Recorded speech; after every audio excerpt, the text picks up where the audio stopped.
Hello मित्रों, सुनाइए कैसे हो आप सभी लोग। उम्मीद करता हूँ सभी लोग बहुत अच्छे हैं और हमेशा ही बहुत अच्छे रहें।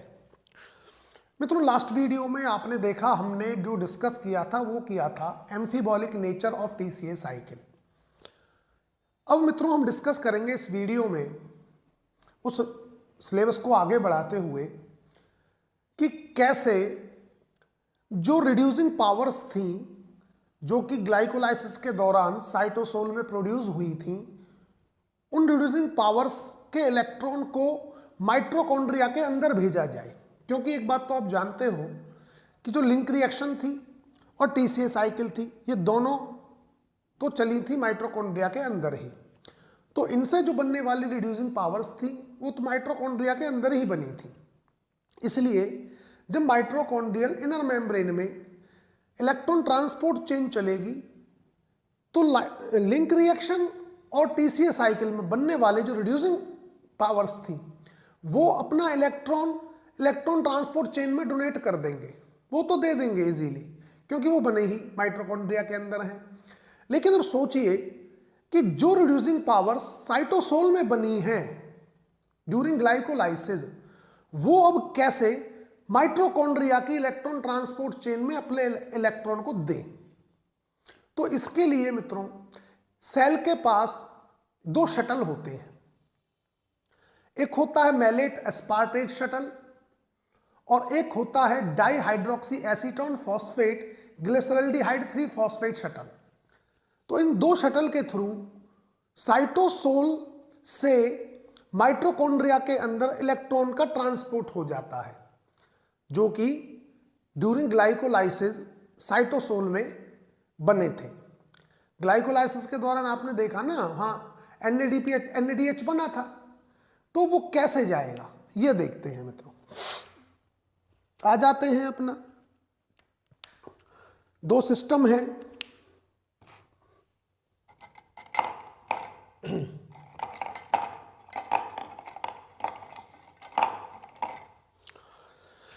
देखिए मित्रों, पहला जो सिस्टम है हमने बताया दो शटल सिस्टम होंगे जो ये करेंगे। एक तो है malate aspartate shuttle, malate aspartate shuttle, और एक होगा मित्रों dihydroxy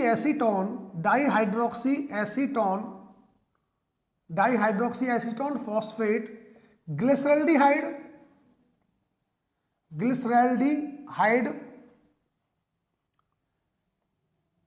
3 phosphate shuttle.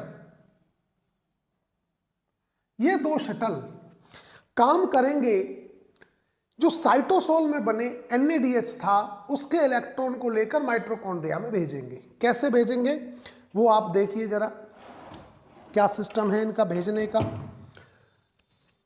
One by one हम दोनों को डिस्कस करते हैं।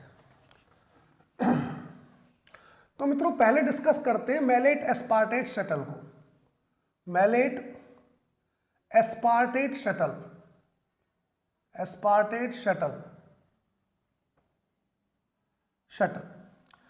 होता यह है मित्रों, जो माइटोकॉन्ड्रिया की मेम्ब्रेन होती है, ये माइटोकॉन्ड्रियल मेम्ब्रेन है।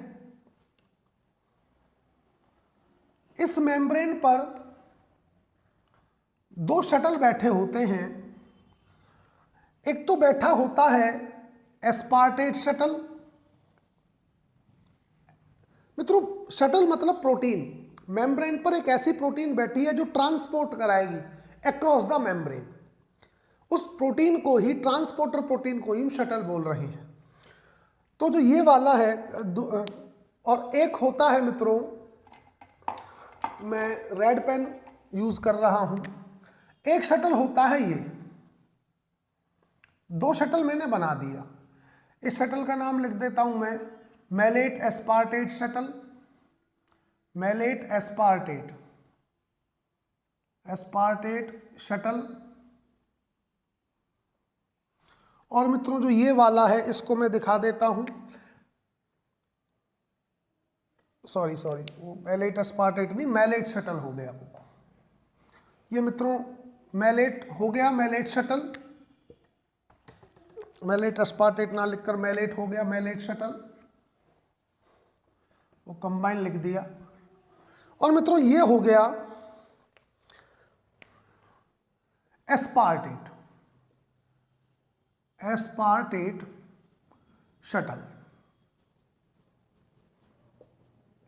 अब देखिए होता मित्रों ये है, जो OAA होता है, OAA साइटोसोल के अंदर ऑक्सैलो एसिटिक एसिड, वो मित्रों MDH की हेल्प से, MDH मैलेट डिहाइड्रोजनेज जो एंजाइम है, उसकी हेल्प से ये चेंज होता है मैलेट के अंदर। और यहां पर हम देखेंगे मित्रों, यहां पर NADH जो होता है उससे रिड्यूस कर दिया जाता है मैलेट, और यह बन जाएगा NAD। मतलब साइटोसोल के अंदर जो NAD बना था, उस NADH जो बना था ड्यूरिंग ग्लाइकोलाइसिस, उस NADH को यूज किया जाता है OAA को रिड्यूस करने के लिए और मैलेट बनवाने के लिए, जिससे NADH कन्वर्ट हो जाता है NAD में। यह रिड्यूस्ड फॉर्म है मैलेट, OAA की रिड्यूस्ड फॉर्म है, ऑक्सैलो एसिटिक एसिड की रिड्यूस्ड फॉर्म है मित्रों। अब मित्रों होगा क्या, ये मैलेट शटल के थ्रू आएगा अंदर, मैलेट शटल के थ्रू ये अंदर आ गया, ठीक है। अब आने के बाद यहां पर काम करेगा मैलिक एंजाइम, मैलिक एंजाइम। और मैलिक एंजाइम क्या करेगा कि NAD को इलेक्ट्रॉन दे देगा, किसका, मैलेट का, और बना देगा NADH। और जब मैलेट का इलेक्ट्रॉन ले लिया जाएगा मित्रों, जब मैलेट का फिर से ऑक्सीडेशन हो जाएगा तो मैलेट किस में चेंज हो जाएगा, ऑक्सैलो एसिटिक एसिड में, OAA में। तो इसका बन गया OAA। बात समझ में आई। अब OAA से बनता है एस्पार्टेट, ये बन गया एस्पार्टेट, एस्पार्टेट। और ड्यूरिंग एस्पार्टेट हम देखेंगे जो ग्लूटामेट होता है, ग्लूटामेट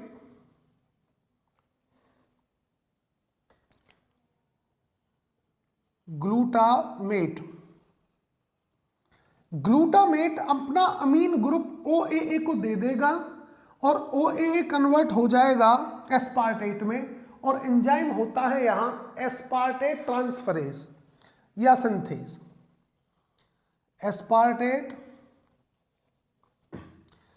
ट्रांसफरेज, ट्रांसफरेज बोलिए आप, सिंथेज बोलिए, एस्पार्टेट ट्रांसफरेज।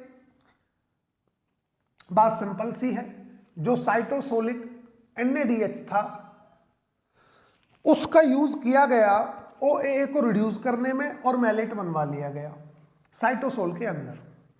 अब मैलेट इजीली मैलेट शटल के थ्रू, या मैलेट जो ट्रांसपोर्ट करने वाली प्रोटीन है उसके थ्रू माइटोकॉन्ड्रिया के अंदर आ गया। यहां पे माइटोकॉन्ड्रिया में लिख देता हूं, ये माइटोकॉन्ड्रिया है, माइटोकॉन्ड्रिया, ये साइटोसोल है, अंदर आ गया। अब मैलेट जब अंदर आ गया तो मैलेट का फिर से करवाया जाता है अंदर माइटोकॉन्ड्रिया के ऑक्सीडेशन। तो मैलेट का होगा जब ऑक्सीडेशन मैलिक एंजाइम के थ्रू, तो मैलेट से निकलने वाले इलेक्ट्रॉन दे दिए जाते हैं NAD को, और NAD रिड्यूस होकर बन जाता है NADH, और मैलेट बन गया OAA, ऑक्सैलो एसिटिक एसिड। अब ऑक्सैलो एसिटिक एसिड पर एक्शन करता है एस्पार्टेट ट्रांसफरेज या एस्पार्टेट सिंथेज एंजाइम। ये क्या करता है एस्पार्टेट ट्रांसफरेज और सिंथेज, ग्लूटामेट से एक अमीन ग्रुप लेकर OAA को दे देता है, तो ग्लूटामेट तो चेंज हो जाएगा किसमें, अल्फा कीटो ग्लूटरेट में, अल्फा कीटो ग्लूटरेट, ठीक है। और OAA कन्वर्ट हो गया एस्पार्टेट में। अब एस्पार्टेट क्या करेगा, अपने इस शटल के थ्रू पहुंचेगा साइटोसोल के अंदर, ये पहुंच गया जी एस्पार्टेट, और एस्पार्टेट यहां अपना अमीन ग्रुप निकाल देता है, और जब अमीन ग्रुप निकाल देगा तो मित्रों यहां से जब अपना अमीन ग्रुप निकाल देगा, ये निकाल दिया अमीन ग्रुप NH3, समझना बात को।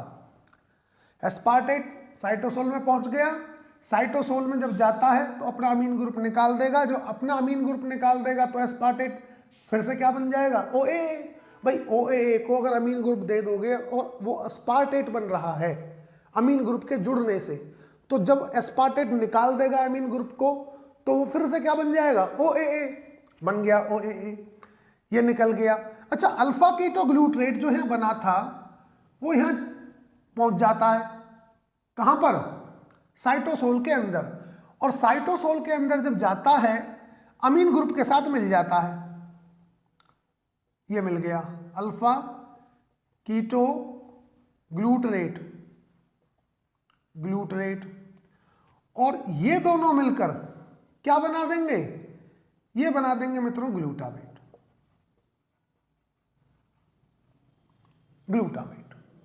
तो इस तरह से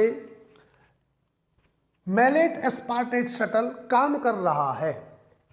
एक बार फिर से देख लीजिए फास्टली, साइटोसोल के अंदर OAA कन्वर्ट हुआ मैलेट में थ्रू MDH, NADH का ऑक्सीडेशन हुआ और इलेक्ट्रॉन दे दिए गए OAA को, तो कन्वर्ट हो गया मैलेट में, आ गया जी मैलेट माइटोकॉन्ड्रिया में मैलेट शटल के थ्रू। मैलेट का हुआ ऑक्सीडेशन, तो मैलेट ने आफ्टर ऑक्सीडेशन बनाया ऑक्सैलोएस्टिक एसिड, और जो इलेक्ट्रॉन निकले वो NAD को देकर NAD रिड्यूस कर दिया, और एंजाइम है यहां पर मैलिक एंजाइम। अब OAA क्या करता है, OAA ग्लूटामेट से अमीन ग्रुप ले लेता है और खुद कन्वर्ट हो जाता है एस्पार्टेट में। एंजाइम होता है एस्पार्टेट ट्रांसफरेज। अब एस्पार्टेट पहुंचेगा साइटोसोल में थ्रू एस्पार्टेट शटल के थ्रू, एस्पार्टेट पहुंच गया। अब एस्पार्टेट क्या करेगा, अपना अमीन ग्रुप निकाल देगा और फिर से OAA में कन्वर्ट हो जाएगा। इस अमीन ग्रुप को जो माइटोकॉन्ड्रिया में बना था ग्लूटामेट से अल्फा कीटो ग्लूटरेट पहुंच जाता है साइटोसोल में और इस अमीन ग्रुप को ले लेता है। अब अल्फा कीटो ग्लूटरेट जब इस अमीन ग्रुप को ले लेगा तो फिर किस में कन्वर्ट हो जाएगा, खुद ग्लूटामेट में। तो ये मामला है मैलेट एस्पार्टेट शटल का। एक चीज नोटिस करने वाली है यहाँ पर एक चीज देख लीजिए आप कि NADH से इलेक्ट्रॉन लिया गया मैलेट के थ्रू और मैलेट के थ्रू NAD को ही इलेक्ट्रॉन दिया गया।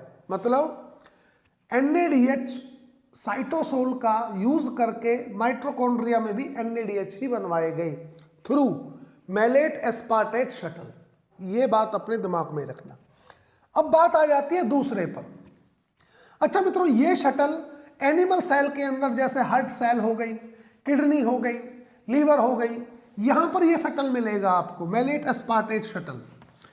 दूसरा शटल आ जाता है मित्रों glyceraldehyde 3 phosphate dihydroxy Aston phosphate shuttle. देखिए जी, दूसरा शटल है dihydroxy acetone phosphate glyceraldehyde 3 phosphate shuttle. Glyceraldehyde 3 phosphate shuttle, थोड़ा नाम लंबा सा हो जाता है, कोई टेंशन नहीं है, ये हो गया। अब ये शटल कैसे काम कर रहा है ये देखिए जरा। तो मित्रों ये तो मैंने साइटोसोल बना दिया, साइटोसोल, ये मैंने साइटोसोल दिखा दिया। और मित्रों यहां पर हम दिखाते हैं माइटोकॉन्ड्रियल मेम्ब्रेन, ये माइटोकॉन्ड्रियल मेम्ब्रेन दिखा दी मैंने और ये माइटोकॉन्ड्रिया दिखा दिया। माइटोकॉन्ड्रिया। ठीक है, अब देखिए मित्रों, जो डीएचएपी होता है, डीएचएपी डाइहाइड्रोक्सी एस्टोन फॉस्फेट, ये चेंज होता है ग्लिसरल्डिहाइड 3 फॉस्फेट के अंदर।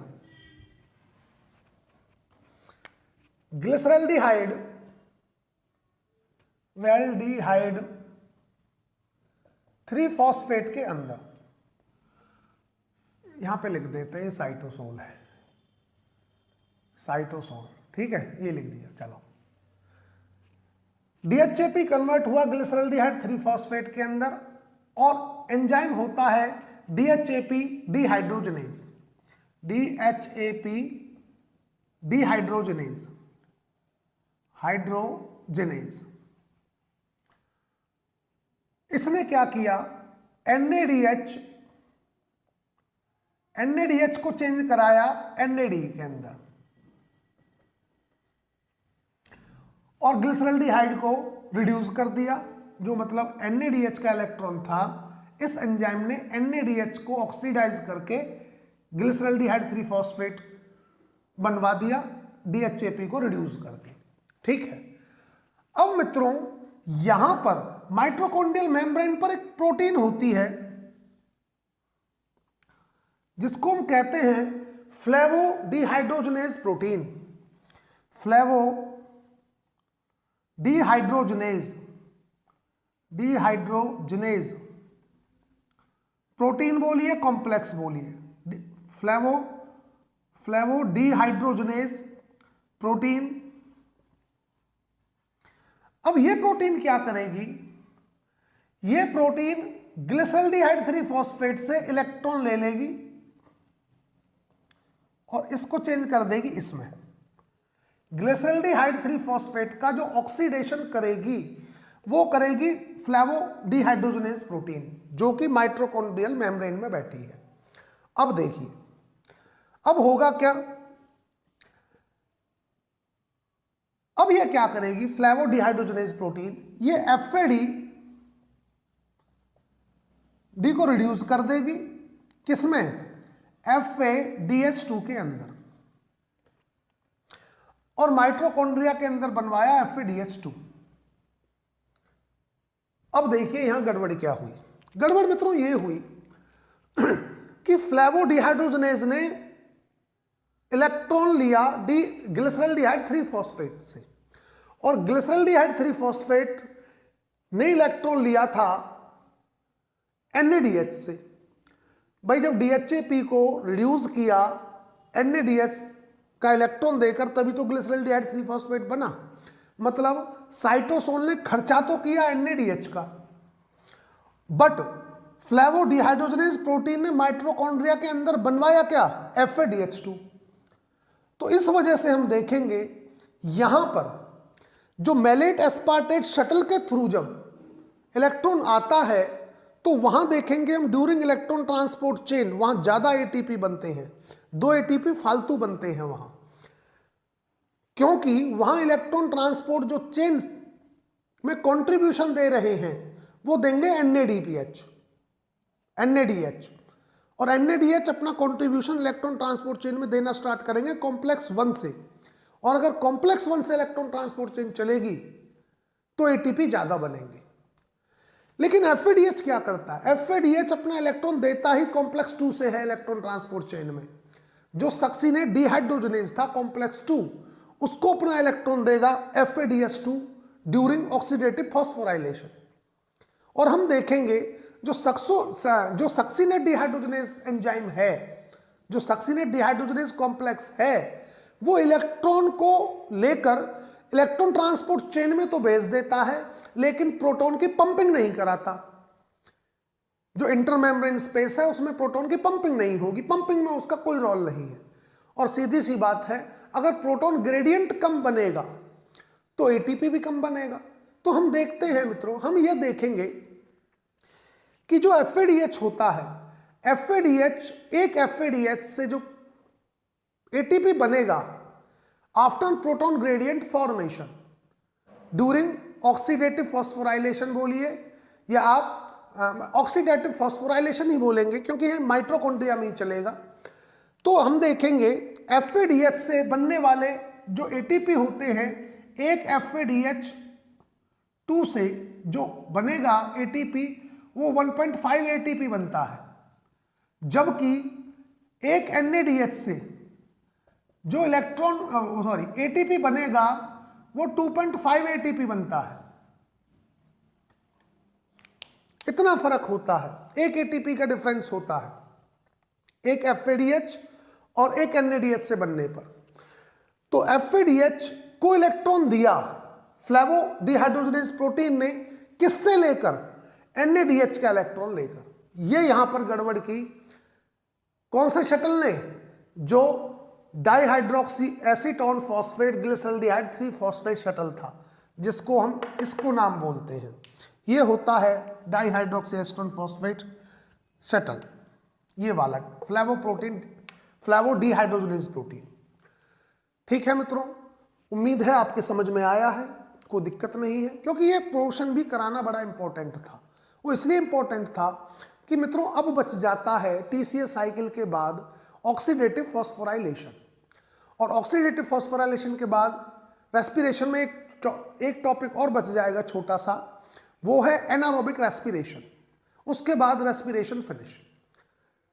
लेकिन TCA के बाद हम डायरेक्ट अगर ऑक्सीडेटिव फॉस्फोराइलेशन कराते तो थोड़ा ठीक नहीं था। इसलिए यह बताना भी जरूरी समझा मैंने आपको, कि यह बताना भी ठीक है कि जब ग्लाइकोलाइसिस के दौरान साइटोसोल में NADH बना तो उसका इलेक्ट्रॉन कैसे पहुंचा माइटोकॉन्ड्रिया के अंदर, ताकि माइटोकॉन्ड्रियल में होने वाले इलेक्ट्रॉन ट्रांसपोर्ट चेन में उसका कंट्रीब्यूशन भी दिखाया जाए। तो ठीक है मित्रों, समझ में आया होगा आपके। अपनी तरफ से मैंने तो सारे एफर्ट्स लगाए हैं। बाकी कोई प्रॉब्लम है तो कमेंट बॉक्स में आप लिखकर मुझे बताइए कि सर मुझे यहां से दिक्कत है, आपको बताएंगे। ठीक है, फिर मिलते हैं नेक्स्ट लेक्चर में, नेक्स्ट वीडियो में, नेक्स्ट लेक्चर के साथ। तब तक के लिए thank you so much. Okay, bye मित्रों।